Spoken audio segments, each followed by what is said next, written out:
Good morning आशीष। और बड़ा data जो कल आया सीपीआई का वो अनुमान मुताबिक था और 2.7% के अनुमान थे, 2.7% ही आया है। और कोर सीपीआई भी 3.3 का अनुमान था, वो भी 3.3 ही आया है।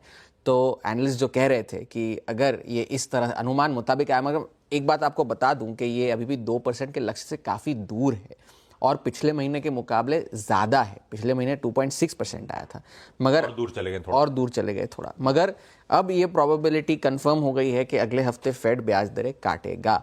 अब सीएमई के जो फेड वॉच टूल है वहाँ पर अब 25 बेसिस पॉइंट्स के कट की प्रोबेबिलिटी अब 99% हो गई। तो अब मानकर चल लीजिए कि अब अगले हफ्ते कट आना ही है। तो मोटा मोटी हम इंतजार कर रहे थे कि हमारे आंकड़े के आसपास आए तो काम हो गया, और वो आ गया। बाजार का यही मानना था और यही एक्सपेक्टेशन यही थी कि कमजोर नहीं आना चाहिए। अनुमान मुताबिक रहा तो भी ठीक है। वह तो जेरोम पावेल ने भी कहा था कि अभी भी काफ़ी काम करना बाकी है 2% तक जाने में, मगर इस वजह से फिर अनुमान मुताबिक आए तो अब अगले हफ्ते का ब्याज दर का कट होना तय है। मगर अब अगले साल क्या होगा इस बारे में कमेंट्री जाननी ज़्यादा ज़रूरी होगी। तो वो एक बड़ा डेटा पॉइंट जो निकल कर आया, और उस वजह से अब जब रेट कट की प्रोबेबिलिटी बढ़ गई है उस वजह से टेक्नोलॉजी के शेयरों में कल बहुत ज़बरदस्त खरीदारी हुई। जैसे आप कह रहे थे, एप्पल को छोड़कर सारे जो बिग टेक के शेयर्स थे उनमें कल ज़बरदस्त तेज़ी दिखने मिली। टेस्ला एक रिकॉर्ड हाई पर है, अल्फाबेट रिकॉर्ड हाई पर है, नैस्डैक कल 20,000 के ऊपर बंद हुआ। टेस्ला ने पिछले 6 हफ्तों में $515 बिलियन जोड़े हैं अपनी मार्केट कैप में।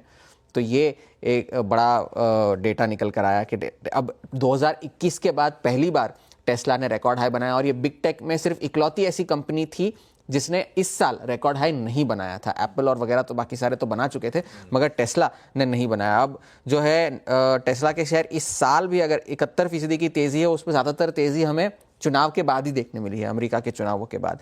अब जो इक्विटीज़ के बाद बाहर अगर हम देखें तो डॉलर में फिर से थोड़ी सी तेज़ी देखने को वापस मिल रही है। तीसरे दिन लगातार डॉलर कल मजबूत हुआ, बाकी जो करेंसीज हैं उनके मुकाबले 106.6 के स्तर पर आ चुका है। यील्ड्स जिसकी हम बातें कर रहे थे कि कूल ऑफ होती जा रही है, 4.15 से अब दोबारा बढ़कर 4.27 के आसपास आ चुकी है। तो वो एक ध्यान में रखने वाली बात है। मगर चीन में अभी भी काफ़ी सारा फोकस बना हुआ है, क्योंकि पोलिट ब्यूरो जो आज वो वर्किंग कमेटी की जो मीटिंग है उसका आज आखिरी दिन है, उसमें से क्या निकल कर आता है वो देखने मिलेगा। कल रॉयटर्स के हवाले से एक खबर आई थी कि जो वहाँ के पॉलिसी मेकर्स है वो ये विचार कर रहे हैं कि युआन को डॉलर के मुकाबले और कमज़ोर किया जाए, यानी कि और डीवैल्यू किया जाए। ये खबरें निकल कर आ रही है। प्रस्ताव है, अभी कोई औपचारिक घोषणा नहीं है, मगर एनालिस्ट का ये कहना है कि अगर इस तरह से कोई प्रपोजल रखा जाता है तो उसे वो अमल में लाते ही है। तो मतलब ये बात चल रही है कि 2025 में अब युआन और कमज़ोर होगा डॉलर के मुकाबले।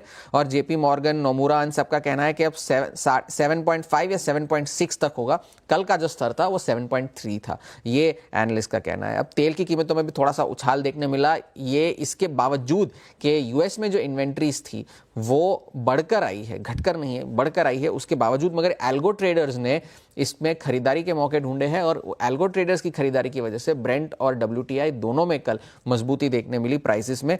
और ओपेक ने जो 2025 का जो कंजम्पशन का अपना जो टारगेट है वो 2 लाख बैरल प्रतिदिन से घटा दिया है, ये डेटा निकल कर आया है। और IEA का कहना है कि 2025 में अगर ओपेक अपनी प्रोडक्शन डिले कर भी देता है तो भी 1 मिलियन बैरल पर डे का जो है वो अतिरिक्त सप्लाई रहेगा बाजार में। इस तो भी तेल की कीमतें कमज़ोर हो सकती है। आज इनिशियल जॉबलेस क्लेम्स के डेटा आएंगे, PPI का डेटा आएगा यूएस से, और ECB का इंटरेस्ट रेट डिसीजन आएगा आज शाम 6:45 बजे। तो वहाँ पर भी नज़र रखने की ज़रूरत है। ब्याज दरें घटने के आसार तो वहाँ भी है, तो वहाँ से क्या डेटा निकल कर आता है वो देखना ज़रूरी है।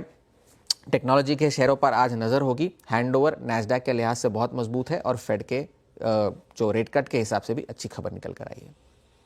चलिए भाई साहब, 25 बेसिस पॉइंट्स अब ऑलमोस्ट तय हो गया। तो 50, 25 और 25, अभी 1% का कट हो जाएगा जब से कटौती की शुरुआत हुई है। ठीक बात है। तो इन्फ्लेशन का डेटा अच्छा ही है, अगर उस